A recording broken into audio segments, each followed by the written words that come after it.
dan hampir 95% rakyat Malaysia tidak mengambil buah-buahan dan sayur-sayuran secukupnya. So sembelit ni adalah bukan sejenis penyakit, dia adalah gejala. Dia boleh berlaku apabila seseorang tu tak cukup serat dalam pemakanan dia. So kalau you kurang makan sayur, you kurang makan buah, you akan ada high tendency untuk dapat sembelit. Mungkin kita boleh cuba makan buah-buahan ataupun makanan-makanan yang boleh membuatkan kita lancarkan pembuangan yang besar. Ya. Saya rasa semua orang tahu itu teknik yang untuk memastikan sistem penghadaman kita lawas lah, kata mudahnya. Pertama, pemakanan. Diet yang bagus, yang banyak serat kan. According to Malaysian Dietary Guidelines, kita kena makan 25 gram of serat satu hari.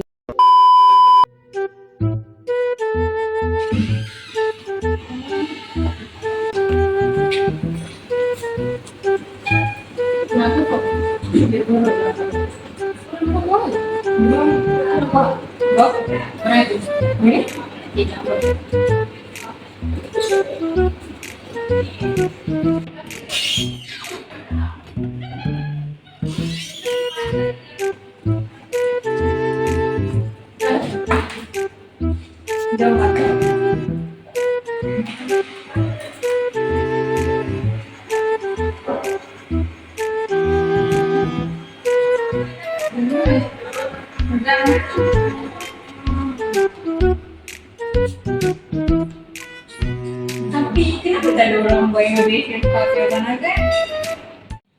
Korang nampak tak cerita tadi? Si Fawaz tu sakit perut sebab dia tak cukup pengambilan serat. Sebab itulah kita orang telah membuat pasta daripada buah naga.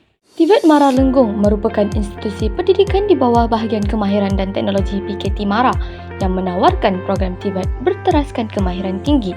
Sebagai kampus Technical Expert Training Academy TETA, institusi ini melahirkan graduan yang kompeten melalui gabungan pembelajaran teori, amali dan teknologi bagi memenuhi keperluan industri. Buah naga dipotong terlebih dahulu sebelum lapisan serat mesokarp layer diasingkan daripada kulit.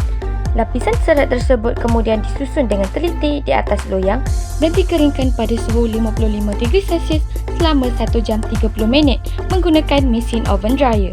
Setelah dikeringkan, lapisan tersebut dihancurkan menggunakan mesin pengisap sebelum diasingkan mengikut kehalusan serbuk menggunakan mesin pengayak sieve.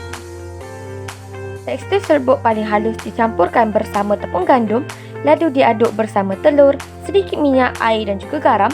Setelah adunan berjaya dibentuk, biarkan adunan selama 30 minit sebelum menipiskan dan membentuk pasta menggunakan mesin pasta.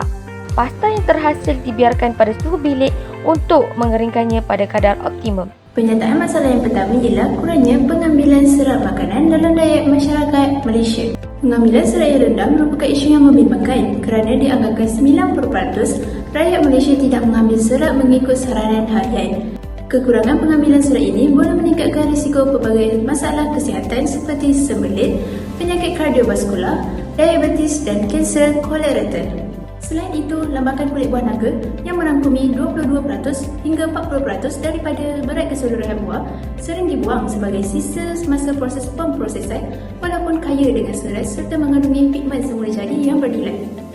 Di samping itu, kulit buah naga mempunyai potensi untuk digunakan sebagai sumber pewarna semula jadi dalam produk makanan bagi menggantikan penggunaan warna sintetik. Bagi menangani isu kekurangan pengambilan serat, kami telah menghasilkan pasta berasaskan kulit buah naga merah dan menjalankan beberapa analisis bagi membuktikan keberkesanan produk inovasi ini.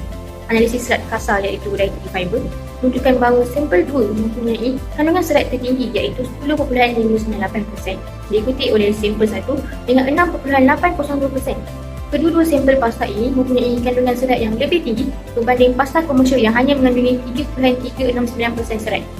Dari sudut penilaian sendiri yang merangkumi aspek rupa, aroma, rasa, tekstur dan penerimaan keseluruhan, kami mendapati bahawa pasta yang dihasilkan menerima maklum balas yang positif daripada panel penilai kerana rasanya masih menyerupai pasta komersial.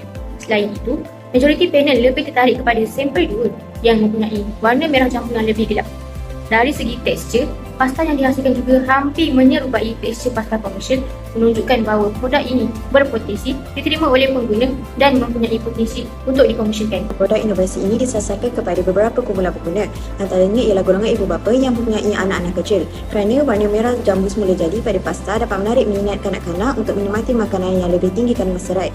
Selain itu, produk ini turut disasarkan kepada golongan dewasa yang bekerja kerana pasta merupakan hidangan yang mudah dan cepat disediakan, sesuai dengan gaya hidup yang sejuk. Di samping itu, produk ini juga sesuai untuk golongan yang mengamalkan gaya hidup sihat dan mementingkan pemakanan seimbang, khususnya mereka yang ingin mengamalkan pengambilan serat dalam diet harian.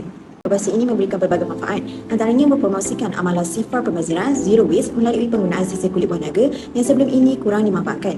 Selain itu, inovasi ini turut menyokong usaha memperkukuh sekuriti makanan negara dengan menghasilkan produk bernilai tambah daripada hasil sampingan pertanian sekaligus mengurangkan pembaziran makanan. Akhir sekali, kandungan serat yang lebih tinggi dalam produk inovasi ini berpotensi membantu melancarkan sistem hadaman serta mengurangkan risiko masalah sembelit apabila diambil sebagai sebahagian daripada diet yang seimbang. Penghasilan produk inovasi ini secara tidak langsung dapat mempromosikan MARA sebagai peneraju pendidikan TVET yang melahirkan graduan berdaya saing melalui penghasilan produk inovatif yang berpotensi untuk dikomersialkan serta memberi impak positif kepada industri makanan negara. Produk inovasi ini mempunyai potensi yang tinggi untuk dikomersialkan kerana menawarkan nilai tambah melalui penggunaan kulit buah naga sebagai sumber serat dan pewarna semula jadi. Selain itu, pasta kering mempunyai jangka hayat yang lebih panjang dibanding buah naga segar, sekaligus memudahkan proses penyimpanan, pengangkutan dan pengedaran. Produk ini berpotensi dipasarkan melalui pasaraya, kedai persebanika, kedai makanan kesihatan, platform pedagang serta dijadikan produk usahawan MARA. Dengan peningkatan kesedaran pengguna terhadap pemakanan sihat dan kelestarian alam sekitar, produk ini mempunyai peluang yang baik untuk menembusi pasaran tempatan dan pada masa hadapan berpotensi untuk dipasarkan ke peringkat antarabangsa.